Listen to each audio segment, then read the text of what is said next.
Hello everyone, welcome back to Pharma Classes by Rohit. I am Dr. Rohit. Today I am going to discuss about cloning vectors. So now this vector you have already studied in your 11th class in physics subject, but this vector here in biotechnology is different from that.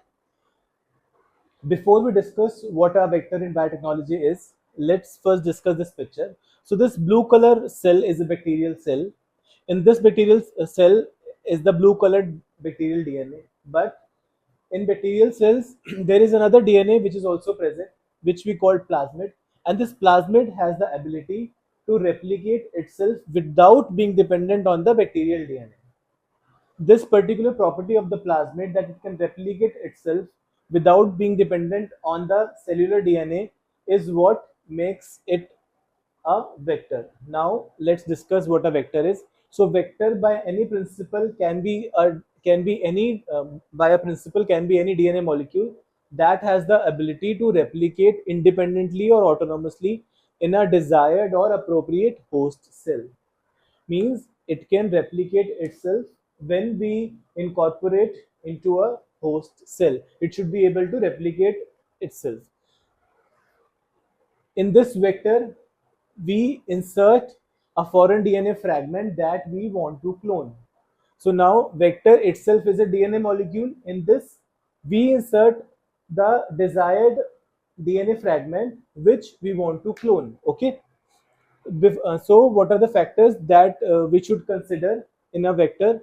First is a vector should be reasonably small and manageable DNA molecule. Means if a vector is big in size, it will not be incorporated into the bacterial cell. So vector should be very small in size when compared to a bacterial cell, and it should be easily manageable. Then transfer of vector from organism means from that bacterial cell or from that microorganism from where we are extracting the vector. From there, it's transferred to the host cell where we will replicate it. That transfer should be easy. Then vector should be able to insert that particular DNA fragment in itself. Means there should be uh, the possibility of inserting that particular gene into the vector. And once that gene has been inserted into the vector, that particular vector should be able to detect the gene. Why? Because when vector is replicating autonomously, the DNA that we call the foreign DNA fragment, that is also being replicated along with the vector. So once you have incorporated the gene into the vector, vector should be able to detect it, and at the same time when it is replicating, that particular foreign DNA molecule or that particular foreign DNA segment should be replicating also. Any extra chromosomal small genome. Extra chromosomal means this is the chromosomal DNA, means the parent DNA. Extra chromosome इसके अलावा, that is this particular plasmid. So any extra chromosomal small genome such as plasmid or phages may be used as vector. So this is in brief what a vector is. Now let's discuss about the cloning vectors which is mentioned in your syllabus. So what are cloning vectors? All the vectors that we used for the propagation or to make the copies or clones of the DNA inserts are called cloning vectors. Means these are the vectors which we use to make the copies of DNA. Okay. Let's see, this is a cell, and this in black is the cellular DNA, and this is the vector. The one in the blue is the, this is cellular DNA, and this in the blue is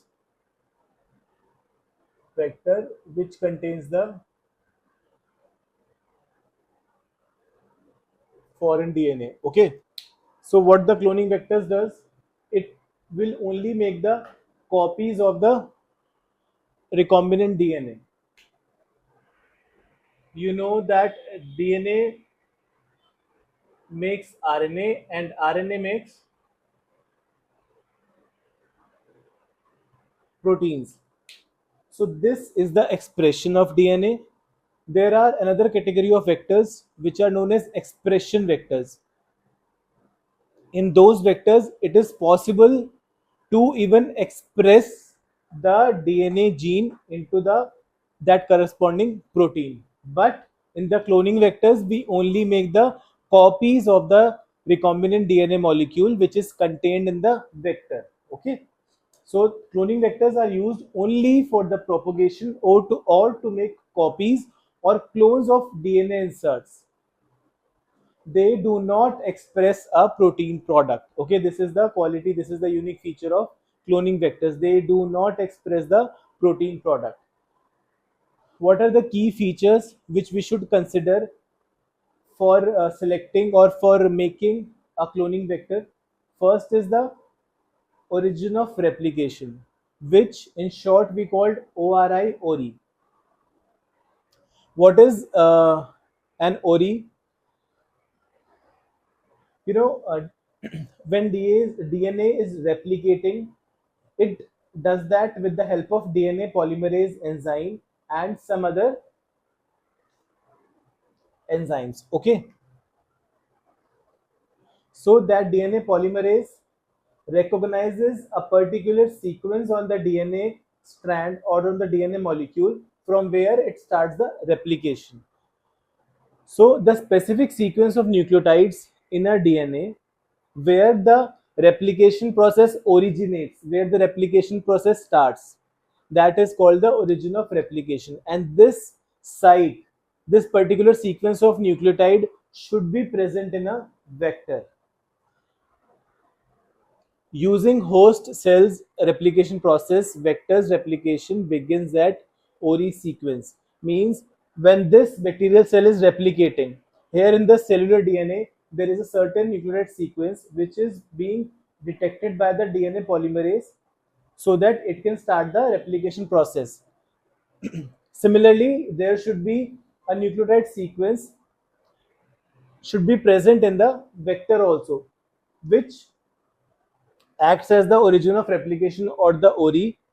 Why this is required? Because this particular sequence is detected by the DNA polymerase enzyme, and then the enzyme knows that it has to start the replication process. Okay, and the second feature is the presence of restriction sites. In a particular vector, restriction sites should be present. Why? Because the presence of restriction sites enables us to incorporate the DNA at the specific point in the vector by the use of restriction enzymes. Okay, so the presence of restriction sites is also a key feature for selecting or for making a cloning vector. Then another important feature is selectable marker gene. A vector or an ideal vector should possess a selectable marker gene. Now, what this marker gene does, it allows the selection of host cell that contains recombinant DNA, means the vector plus our gene, and separates them from other cells which do not contain recombinant gene. Let's understand. So, this is the bacterial cell. It contains cellular DNA and vector. After replication, let's say there are 4 cells. Out of 4 cells, only 2 cells, this in blue, if you see, only 2 cells has replicated the vector molecule, but in the remaining cells the vector has not been replicated. Okay, so to distinguish the cells in which the replication has happened for vector from the cells which do not contain vector or the recombinant gene, there should be a selectable marker gene present. For example, ampicillin resistance gene and tetracycline resistance gene. Now this gene is present in the vector. So these two cells contains the vector. These two cells contain the selectable marker gene. So when we put all these 4 cells in ampicillin solution, these 2 cells will survive and these 2 cells will die. Why?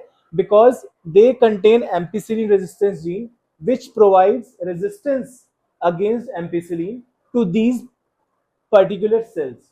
But these cells do not contain vector, so they do not have that particular ampicillin resistance gene, so they will die in a ampicillin solution. So these are the three main requirements or three key features for an ideal cloning vector. In cloning vector, in cloning vectors, the first which we are going to discuss are the plasmids. So why we use plasmids as cloning vectors? Because they can be easily manipulated or changed and can be introduced into the bacterial cells. Plasmids are autonomous genetic materials, means they can be replicated independently without using the bacterial DNA. Plasmids are small in size. These are non-essential for the growth of normal cells of host species. Plasmids are convenient for cloning of small DNA fragments. Means when we have to clone a small DNA fragments, plasmids are preferred choice as vectors. Plasmids are circular and double-stranded DNA. Okay, the natural plasmid vectors, they are modified, reconstructed, and recombined to create plasmids of increased use with specific functions. Now let's understand these points one by one. So here you can see this is the bacterial cell. In the black is the bacterial DNA, and then we have the plasmids. So we take out the plasmids from the bacterial cells. Okay, these plasmids are different from the bacterial DNA. It can replicate autonomously. Okay, this plasmid is not required for the growth of cell. What does it mean? Bacterial DNA produces some proteins and other molecules which are required for the growth and development of this cell. But plasmid is also DNA, but it does not play any role in the growth and development of the bacterial cell. Okay, so this is the point. And then these are small in size. What we do, we extract the plasmids from the bacterial cell, we do some engineering, we reconstruct and modify. Now why we do that? Because all the naturally occurring plasmids, they do not have the three key features which we have just discussed. One is the ori, second is the presence of restriction sites, and third is the presence of selectable marker gene. Okay, so to make it an ideal vector, we do some engineering, and then we incorporate the DNA fragment into the vector, which is shown in the red. Now this is ready to be incorporated into the host cell, which is also or which can also be a bacterial cell.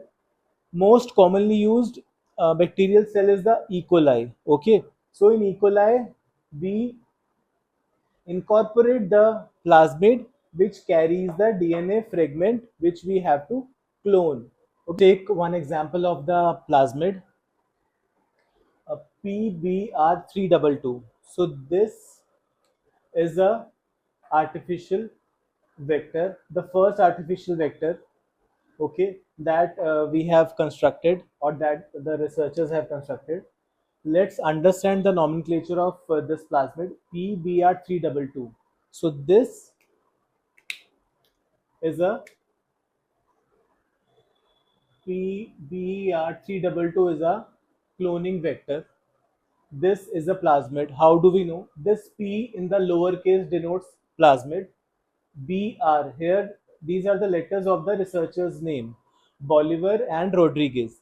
These two researchers, they have constructed this artificial vector, and this 322 is the numerical that has been given by these workers. Okay, so PBR322 is the first artificial vector that was constructed. It is a 4361 base pair in length. It contains ampicillin resistance gene and tetracycline resistance gene. This is the structure of plasmid.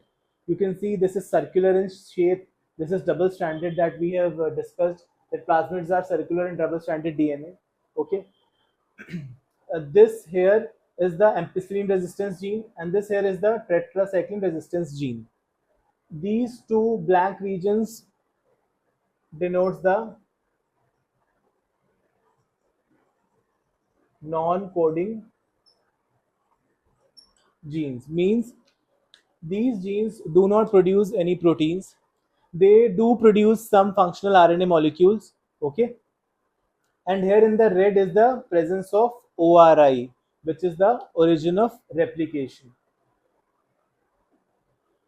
So this was one key feature that we discussed, that it should have a cloning vector should have the selectable marker gene. Then ORI is another key feature. It should have origin of replication, means from here the replication process will start. Okay, and then the third key feature was the presence of restriction sites. Now, why this is required? For example, if we have to incorporate our DNA, the DNA which we want to clone, the DNA fragment, if we have to clone here in this region, okay, so the restriction enzymes will know the sequence that is present on these sites. The restriction enzymes will cut the vector at the specific location, and we can incorporate the recombinant DNA. We can incorporate the DNA fragment that we want to clone, and we can put it here. Okay, so all the three requirements are met in this artificial vector. Okay, so what ampicillin resistance gene does? It gives resistance against ampicillin, and tetracycline resistance gene gives resistance against the tetracycline. Okay, then we have bacteriophages, which are used as cloning vectors. What are bacteriophages? Bacteriophages are the viruses that attack and infect the bacterial cells. Bacteriophages, if we talk about their structure, they are composed of a nucleic acid molecule that is surrounded by a protein structure. So this is a very normal structure or a very basic structure of bacteriophage, wherein the nucleic acid molecule, which is DNA, is surrounded by a protein shell, which is known as capsid, and then it has a collar and a tail. Okay, so this is the structure of bacteriophage. Bacteriophages, they have the capacity to clone up to 24 kilobase pair size of DNA. These are more efficient in cloning large DNA fragments than plasmids. In plasmids, we have seen that we can clone short DNA fragments more efficiently, but in bacteriophages, larger DNA fragments can be cloned. And also, the screening of the large number of phage vectors is easier than the bacterial colonies.